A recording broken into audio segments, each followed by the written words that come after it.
Bismillah, walhamdulillah, wassalatu wassalamu ala rasulillah wa ala alihi wa sahbihi ajma'in amma ba'd. Alhamdulillah atas segala rahmat dan karunia Allah kita bisa kembali bertemu dalam pertemuan ke-13 dalam serial kajian online Mudah Belajar Ilmu Hadis. Yang insya Allah pada malam hari ini kita akan membahas pembagian hadis dilihat dari sisi kepada siapa ia disandarkan. Sebelum kita memulai masuk ke pembahasan, ada beberapa hal yang perlu disampaikan mengingat ini adalah pertemuan terakhir yang sesuai dengan jadwal yaitu 30 Juli. Walaupun insya Allah masih akan terus kita lanjutkan nanti dari hari Senin depan insya Allah Ta'ala. Dan diharapkan para peserta untuk bisa memurojaah dan mengulangi pelajaran-pelajaran sebelumnya. Karena insya Allah pada akhir pekan seperti biasa saya akan mengirimkan evaluasi pekanan. Untuk nanti kita akumulasi, kita total berapa poin keseluruhannya. Yang akan dilaksanakan dari hari Ahad sampai hari Senin insya Allah untuk evaluasi pekanan. Kemudian pada hari Rabu, insya Allah kita akan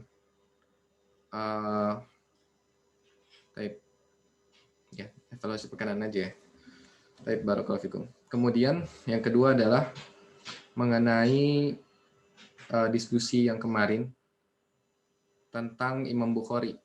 Saya sedikit tambahan tentang Imam Bukhari rahimahullah yang memasukkan hadis mu'allaq dalam kitabnya sebagai pendukung dari hadis sahih di suatu bab, maka yang pada dasarnya hadis mu'allaq itu adalah hadis yang dhaif atau lemah. Tapi di sini Imam Ibnu Hajar dalam syarahnya di kitab Fathul Bari ya, secara khusus dalam mukadimah kitabnya beliau menjelaskan bahwa mu'allaq ya, hadis-hadis mu'allaq yang terputus ya, yang secara zahirnya itu terputus dalam kitab Sahih Bukhari sebenarnya bersambung, tapi demi untuk mempermudah ya dan tidak memperbanyak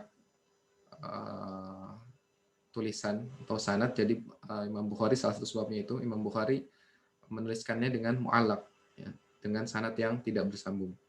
Ya, maka dari itu Imam Ibnu Hajar menyambungkan sanad itu dalam kitabnya ya Hadiyus Sari ya, atau mukadimah dari Fathul Bari.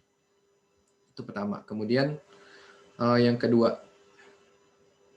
yang mengenai hadis tentang salat syuruk ya, di mana hadis tersebut diriwayatkan oleh Imam At-Tirmidzi ya, diriwayatkan oleh Imam Tirmidzi yang melalui jalur Abu Dhilal. Nah, di sini hadis tersebut yang lafaznya adalah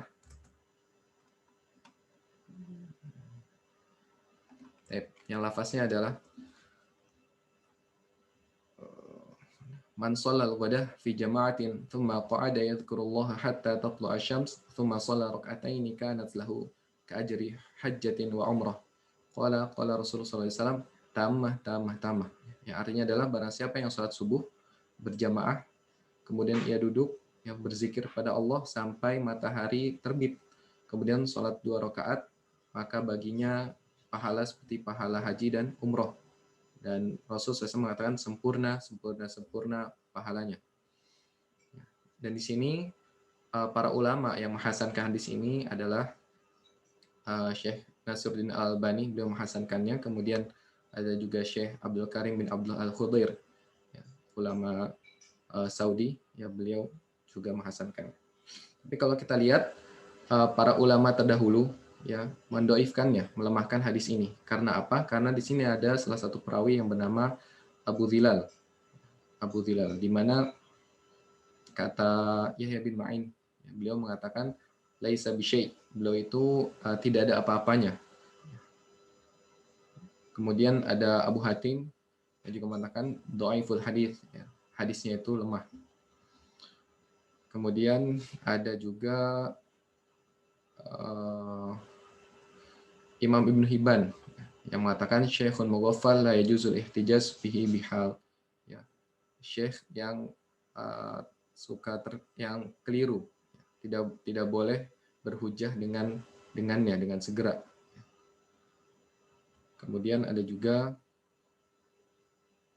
yang kata Imam Hakim, laisa bil qawi indahum, ya, tidak kuat, tidak termasuk dari perawi yang kuat.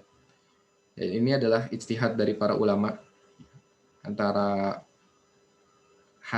tingkat hasan dari hadis ini atau lemahnya.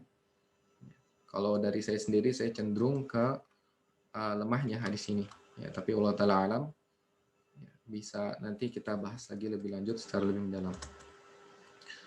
Baik, kita kembali ke pembahasan. Pertemuan ke-13 ini kita akan bahas tentang bagian hadis dilihat dari sisi kepada siapa ia disandarkan. Baik, kita mulai. Nah, dilihat dari sisi kepada ia disandarkan. Hadis ini terbagi ke dalam beberapa bagian. Yang pertama adalah hadis qudsi, mungkin sering kita dengar. Kemudian al-marfu', ya, hadis marfu'. Kemudian ada al-mauquf, dan yang terakhir adalah al-maqtu'. Ya, ini kita akan jelaskan satu persatu insyaallah. Hadis qudsi. Apa itu yang dimaksud dengan hadis qudsi? Itu adalah hadis yang dinukilkan kepada kita dari Nabi SAW dengan sanadnya dari Rabbnya Ta'ala, dari Allah Azza wa Jalla. Kemarin kalau kita sering menggambarkan tentang pohon sanad, misalkan ini hadis, kemudian ada Nabi SAW,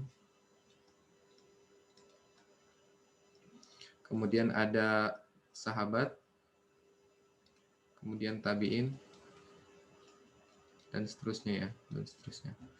Nah, ini hadis. Nah, tapi hadis qudsi ini ya, tidak hanya sampai kepada Nabi SAW saja sanadnya, tapi juga sampai kepada Allah Ta'ala. Hadis ini sampai kepada Allah Ta'ala. Ya, memang walaupun hadis qudsi dan juga hadis nabawi yang lain, hadis yang lain itu sama-sama wahyu dari Allah Subhanahu wa taala.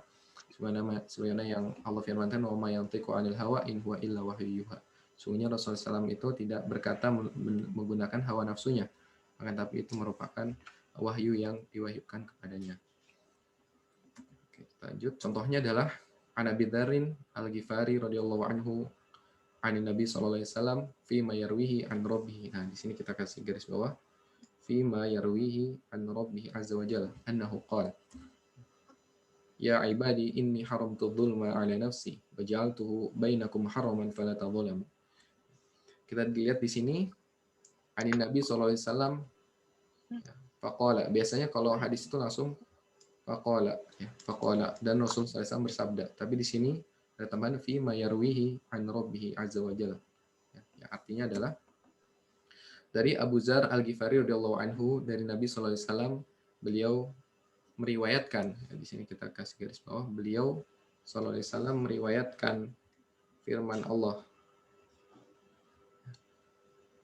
Jalla Jalaluh, wahai hambaku, sungguhnya aku mengharamkan kezaliman atas diriku dan aku mengharamkannya di antara kalian, maka janganlah kalian saling menzalimi. Di sini diriwayatkan oleh Imam Muslim. Maka di sini kita lihat bahwa yang biasanya hadis itu langsung dari perkataan Nabi sallallahu alaihi wasallam, tapi di sini dari Nabi, ya, sanadnya bersambung ke Allah Azza wa Jalla. Dan Allah mengatakan dalam hadis qudsi, wahai hambaku, ya, sungguhnya aku mengharamkan kezaliman atas diriku. Ya, jadi dari lafaznya bisa kita lihat bahwa hadis ini bersambung langsung kepada Allah Ta'ala. Nanti kita akan lihat apa perbedaan antara hadis qudsi dengan Al-Quran, insya Allah. Kemudian jumlah hadis qudsi tidak sebanyak hadis-hadis Nabi SAW yang lain, yang sebelum-sebelumnya sudah kita bahas. Ya, jumlahnya ketika para ulama mengumpulkan hanya sekitar 200-an hadis saja. Ya, ada yang mengumpulkan 100, 200, 272, ya, tidak terlalu banyak. Ya, karena semua hadis yang misalkan di Sahih Bukhari dan Kutubus Sittah lain, ya, biasanya mencapai ribuan. Tapi hadis qudsi yang sanadnya bersambung ke Allah Azza wa Jalla hanya mencapai 200-an saja. Kemudian perbedaan antara hadis qudsi dengan Al-Quran, ya, perlu kita bedakan walaupun sama-sama bersambung sanadnya ke Allah Azza wa Jalla, tapi perbedaannya adalah Al-Quran ini menurut salah satu para ulama yang saya kutip dari Syekh Mahmud Tohan dalam kitabnya Taisir Mustalil Hadith. Al-Quran makna dan lafalnya dari Allah Ta'ala. Ya. Sedangkan hadis Qudsi maknanya dari Allah, sedangkan lafalnya dari Nabi SAW. Kalau Al-Quran itu makna dan lafalnya dari Allah. Sedangkan kalau hadis Qudsi hanya maknanya saja, sedangkan lafalnya dari Nabi SAW. Ini menurut salah satu pendapat para ulama. Ada juga yang mengatakan sebenarnya lafalnya juga dari Allah Ta'ala. Hanya perbedaannya adalah di perbedaan yang lainnya. Cuman ini yang kita jelaskan dulu ya. Baca Al-Quran dengan tujuan ibadah semata akan diberikan pahala. Berbeda dengan hadis qudsi yang bacanya saja bukan sebuah ibadah. Ya, memang ketika kita membaca sebuah hadis dengan tujuan untuk menuntut ilmu, ya, untuk mempelajari, nah, maka kita akan diberikan pahala dari thalabul ilmi, dari menuntut ilmu itu. Ya, akan tapi hanya sekedar membacanya saja, ya kita tidak mendapat pahala. Berbeda dengan Al-Quran, ya, di mana dalam hadis Rasulullah SAW beliau mengatakan bahwa setiap huruf kita diberikan pahala 10 pahala. Maka ketika kita membaca Al-Quran, ya, walaupun tidak dengan niat untuk menuntut ilmu, kita akan mendapatkan pahala. Berbeda dengan hadis qudsi, apabila kita hanya membacanya saja, kita tidak mendapatkan pahala. Kemudian, Al-Quran syarat penetapannya adalah harus mutawatir. Harus mutawatir yang artinya kesepakatan dari semua perawinya, semua periwayatnya. Sedang hadis qudsi tidak disyaratkan mutawatir dalam penepatannya. Ya, maka dalam hadis qudsi ada juga yang ahad, ya, ada juga yang ahad, ya, alias ada yang diriwayatkan tidak terlalu banyak orang. Ya, bisa 3, bisa 10, bisa 7. Adapun Al-Quran diriwayatkan secara mutawatir ya, oleh banyak sekali riwayat. Maka dalam ilmu Al-Quran ada nanti bacaan yang syad atau bacaan yang menyimpang, yang tulisannya itu berbeda dengan tulisan yang kita baca sekarang, maka itu tidak diterima dan tidak bisa dibaca dalam sholat. Ya, begitu pula hadis qudsi, salah satu perbedaan tambahannya adalah hadis qudsi tidak bisa dibaca dalam sholat ya, tidak bisa digunakan sebagai bacaan sholat.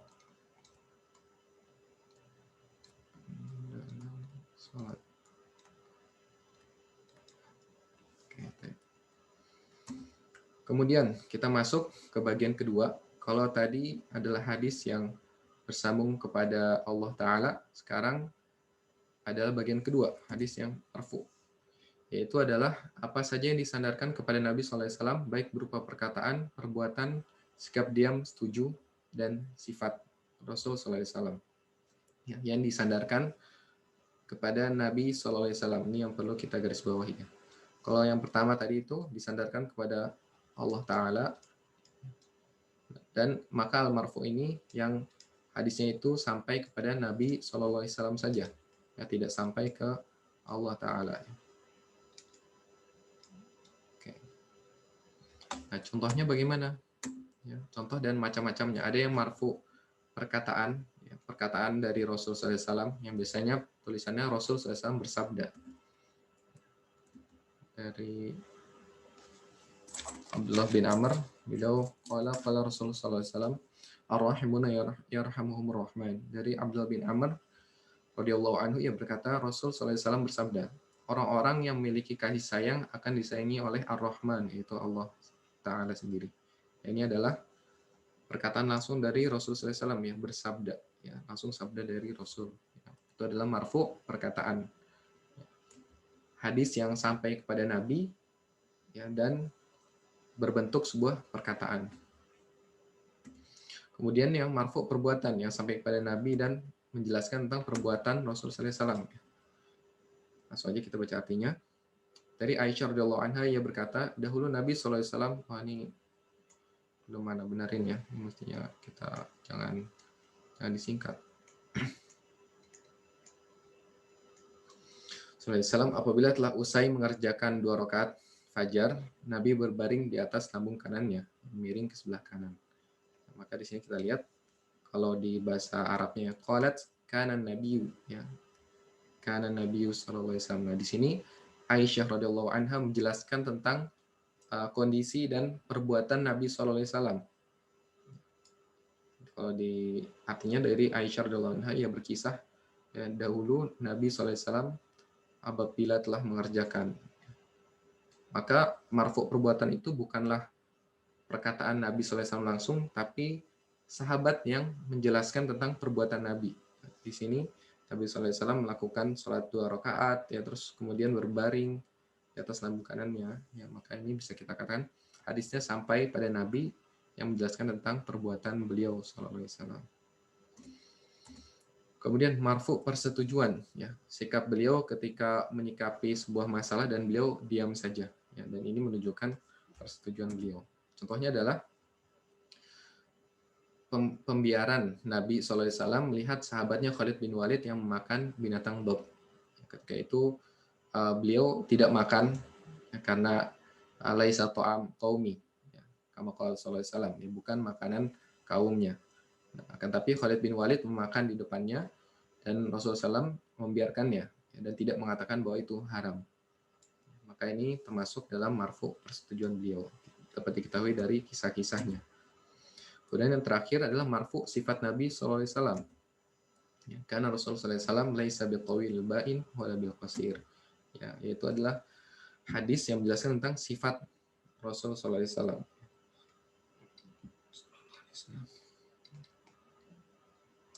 Rasulullah SAW tidaklah tinggi menjulang dan tidak pula pendek. Maka hadis ini menjelaskan tentang sifat, ya, sifat dari Rasul Sallallahu Alaihi Wasallam. Ini adalah marfu. Kemudian kita lanjut al-mauquf. Kita ulangi lagi, tadi yang pertama hadis qudsi adalah yang bersambung kepada Allah Ta'ala.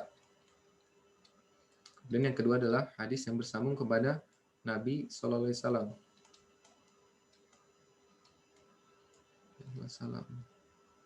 Kemudian yang ketiga itu adalah al-mauquf, yaitu adalah hadis yang dinisbatkan kepada sahabat, baik berupa perkataan, perbuatan, atau persetujuan. Ya, di sini kita garis bawahi kepada sahabat. Berarti yang ketiga adalah hadis yang hanya sampai kepada sahabat, tidak sampai ke Nabi SAW atau tidak sampai ke Allah Ta'ala. Ya, jadi hanya sampai kepada para sahabat. Contohnya bagaimana? Ya, seperti perkataan Ali bin Abi Thalib radhiyallahu an, hadithun nas bima ya'rifun, ya, turiduna ayyukadziballah wa rasuluh. Berbicaralah kepada manusia dengan apa yang mereka ketahui. Ya, apakah kalian ingin Allah dan Rasulnya didustakan? Ini adalah perkataan dari Ali bin Abi Thalib. Jadi tidak kita katakan bahwa ini perkataan ini adalah hadis Rasulullah SAW, bukanlah perkataan Rasulullah SAW, tapi ini adalah perkataan Ali bin Abi Thalib, sehingga memiliki hukum yang berbeda.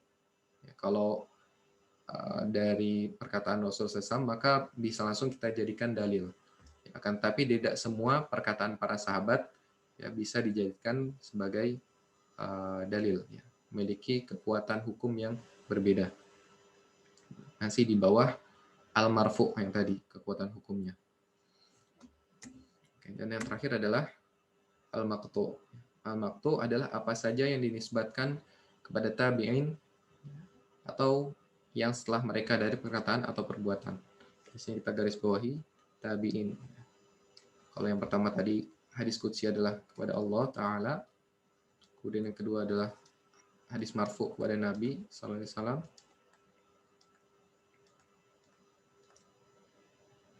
Kemudian yang ketiga adalah hadis mauquf atau al-mauquf, yaitu pada sahabat saja. Dan sekarang adalah al-maqtu yang hanya sampai kepada para tabi'in. Ya, contohnya adalah An Muhammad bin Sirin qala inna hadzal ilma dinun fanzuru amman ta'khuduna dinakum. Dari Muhammad bin Sirin ia berkata, sungguhnya ilmu ini adalah din. Ya, ilmu ini adalah agama. maka lihatlah kalian dari siapa kalian mengambil ilmu agama kalian. Nah, di sini perkataan ini bukanlah perkataan sahabat ya maupun perkataan Nabi SAW, tapi perkataan tabi'in, yaitu Muhammad bin Sirin.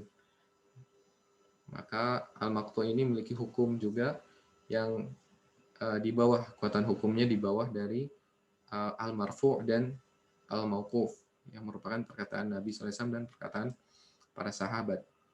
Dan sebenarnya selain di antara perkataan, contoh yang saya ambil ini adalah perkataan, bisa juga perbuatan para tabi'in. Begitu pula dengan mauquf tadi yang dinisbatkan para sahabat, bisa perkataan, bisa perbuatan para sahabat yang diceritakan, atau juga bisa persetujuan dari para sahabat.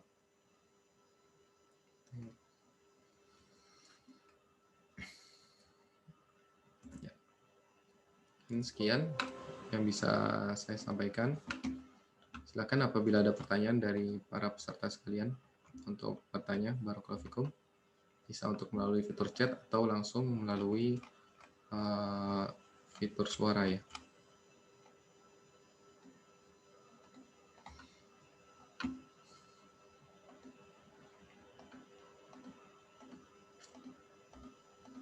Afwan Ya, silakan. Setahu anak hadis yang Nabi SAW tidur di atas lambungnya setelah itu sholat sunnah fajar, apa antum ada setelah sholat subuh tahu ya? Nah, ya, tadi. Oh ini ya. Oh iya, karena yang melihat juga kan Aisyah ya. Aisyah kan di kamar, bukan di masjid. Iya betul. Ini Anda nggak cek lagi ya, karena baik, barakallahu fikum. Suga ya. Ada yang mau tanya lagi nggak? Kalau nggak, saya pengen. Iya, silakan, boleh. Oke. Ini kan kita alhamdulillah sudah masuk ke mustalah ya sedikit. Ada marfu tadi, mengkoti dan lain sebagainya. Anda juga udah tahu, lumayan tahu lah. Ada tadi hadis musalsal bil awaliyah ya, ar-rahimuna ya rahman. Ya, kita nanti ke depannya belajar syad, hadis, maklub, mardud dan lain sebagainya. Anak ingin rekomendasinya tentang, jadi kita udah tahu istilah-istilah hadis bagus sekali, namun kita kayak jangan sampai terkena hadis warubah hamilin fiqhin laisa bifaqih. Jadi udah bawa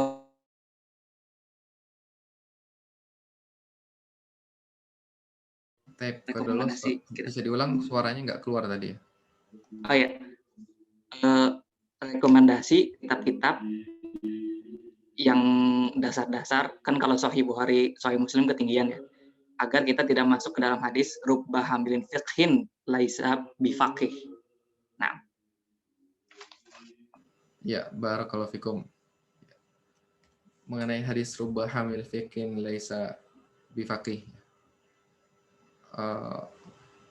Jadi memang para ulama hadis yang meriwayatkan, atau para perawi hadis yang meriwayatkan banyak hadis, memang belum tentu mereka memahami istinbat atau pengambilan hukum dari hadis-hadis yang mereka bawa. Ya, bisa saja, ini makna dari perkataan tadi, bisa saja orang-orang, ya, para perawi berikutnya yang menerima hadis tersebut lebih paham maksud dari Rasul SAW ya, dalam hadis tersebut. Dan ini sebenarnya bukanlah sebuah, Allah Ta'ala yang saya pahami, bukanlah sebuah dzam atau celaan kepada para orang-orang yang tidak memahami hadis, karena orang-orang yang meriwayatkan hadis itu juga masuk ke dalam hadis Nabi SAW ya, perintah Nabi SAW, balighu anni walau ayah ya, sampaikanlah kepadaku walau hanya satu ayat, karena mereka hanya menyampaikan apa yang Rasulullah SAW sampaikan. Ya, tapi alangkah baiknya selain kita menghafalkan hadis, ya kemudian hanya menyampaikannya saja, ya alangkah baiknya kita juga memahami kandungan isi dari hadis-hadis tersebut. Salah satu hadis yang mungkin paling mudah untuk bisa kita pelajari adalah hadis Al-Arba'in An-Nawawiyah, di mana hadis itu mencangkup inti-inti agama, ya, dan untuk syarahnya sendiri sudah banyak sekali macam-macam dari syarah Syekh Al-Utsaimin, ya, dan syarah Syekh yang lainnya yang bisa kita pelajari. Gimana Suga, ada tambahan lagi tadi? Tadi hadis arba'in atau mendingan Jamiul Ulum langsung, atau saya bingung Bulughul Maram atau Umdatul Ahkam aja, gimana? Iya, barakallahu fikum. Ya, untuk tentunya kita pelajarinya satu-satu ya. Alangkah baiknya kita pelajari satu-satu. Ya, kalau yang saya lihat Al-Arba'in An-Nawawiyah itu lebih mencangkup inti-inti agama, yang mencangkup keimanan, yang mencangkup adab-adab utama seorang muslim, ya, maka Anda lihat itu perlu lebih didahulukan ya, dibandingkan kitab ahkam seperti Umdatul Ahkam dan kitab Bulughul Maram. Ya, walaupun tentunya kita juga perlu mempelajari tentang hukum-hukum dasar Islam seperti untuk sholat bagaimana, ya kemudian untuk berpuasa hukum-hukum dasarnya bagaimana. Ya tentunya ketika kita belajar hukum tersebut bisa saja kita tidak perlu mempelajari hukum hadis, yang pelajari hadis secara mendalam ya, untuk bisa melakukan perbuatan-perbuatan darurat ya, atau perbuatan yang dasar dalam Islam seperti sholat dan puasa. Kan tapi bagi seorang penuntut ilmu hadis, karena Al-Arba'in Nawawiyah hanya sekitar 42 hadis, ya, sehingga bisa lebih mudah untuk diselesaikan. Ya, kemudian baru bisa berpindah berikutnya Jamiul Ulum, kemudian selanjutnya bisa ke Umdatul Ahkam yang sekitar 500-an hadis.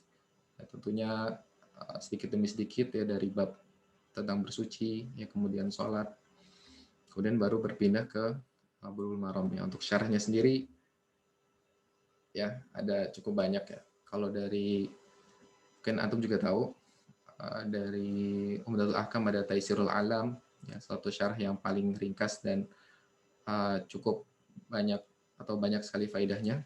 Kemudian dari Bulughul Maram ada Tawdihul Ahkam, ya, yang cukup bisa dimengerti oleh para penuntut ilmu sekarang karena penulisnya juga berasal dari ulama zaman ini. Baik, barakallahu fikum. Mungkin satu pertanyaan terakhir ya. Adapun kalau pembahasan kita nanti selama 2 pekan ini ya, Anda kurang tahu apakah kita coba akan bahas Arba'in Nawawiyah. Cuman Anda lihat kita perlu fokuskan dulu aja di ilmu mustalah hadis. Kalau memang nanti ada kesempatan untuk membahas Arba'in Nawawiyah, nanti insya Allah coba kita bahas. Barakallahu fikum. Mungkin pertanyaan terakhir sebelum kita tutup.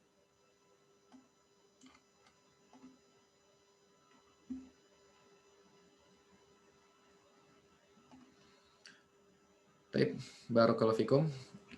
Kita tutup insya Allah ta'ala. Jangan lupa nanti setelah ini sekitar pukul atau besok pagi akan ada evaluasi harian, dan juga nanti hari Ahad akan Ana share evaluasi pekanan insya Allah ta'ala. Baik, ini ada pertanyaan bagus juga dari Abu Hafs. Ustaz, apakah belajar hadis diperlukan menghafal? Ya, barakallahu fikum. Ini bagus sekali pertanyaannya. Jadi Syekh Al-Utsaimin pernah berkata bahwa beliau sangat mengambil manfaat dari apa yang beliau hafalkan. Lebih banyak manfaat yang diambil dari apa yang beliau hafalkan dibandingkan dari yang hanya beliau baca. Jadi ketika kita menghafal suatu ilmu, suatu hadis, ya maka manfaatnya akan bisa lebih banyak kita terima dibandingkan hanya sekedar membacanya saja, yang terkadang nanti lupa lagi. Jadi memang alangkah baiknya kita punya hafalan sendiri, ya punya waktu untuk menghafal hadis, ya walaupun misalnya tidak banyak, ya tentunya kita tetap mendahulukan untuk menghafal Al-Quran, tapi alangkah baiknya kita juga di sisi lain menghafal hadis. Ya, kita punya pegangan bekal beberapa hadis, walaupun tidak banyak, ya, secara khusus hadis-hadis yang utama, ya seperti misalnya hadis tentang rukun iman, ya rukun Islam, dan tentunya hadis-hadis ini ada di kitab Al-Arba'in An-Nawawiyah juga, seperti itu. Barakallahu fikum. Ya, ada lagi?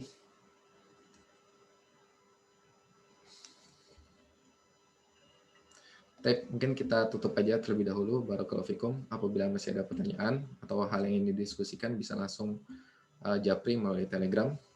Ya, baik. Nakhtatim bidu'a kafaratul majlis. Subhanakallahumma bihamdik. Asyhadu an la ilaha illa anta astaghfiruka wa atubu ilaik. Wassalamualaikum warahmatullahi wabarakatuh.